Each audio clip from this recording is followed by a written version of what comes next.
கேட்காத ஓசைகள், இதழ் தாண்டாத வார்த்தைகள், இமையாடாத பார்வைகள், இவை நான் கொண்ட மாற்றங்கள். சொல் என்னும் ஓர் நெஞ்சம், இனி நில் என்னும் ஓர் நெஞ்சம், எதிர்பார்க்காமல் என் வாழ்வில் ஒரு போர்க்காலம் ஆரம்பம். இருதயமே துடிக்கிறதா? துடிப்பது போல் நடிக்கிறதா?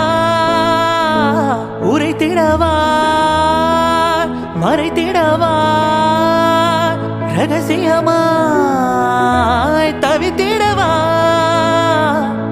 ஒரு பெண்ணின் நினைவென்ன செய்யும்? என கத்தி இல்லாமல் கொய்யும். இதில் மீளவழி உள்ளதே, இருப்பினும் உள்ளம் விரும்பாது. Oh yeah.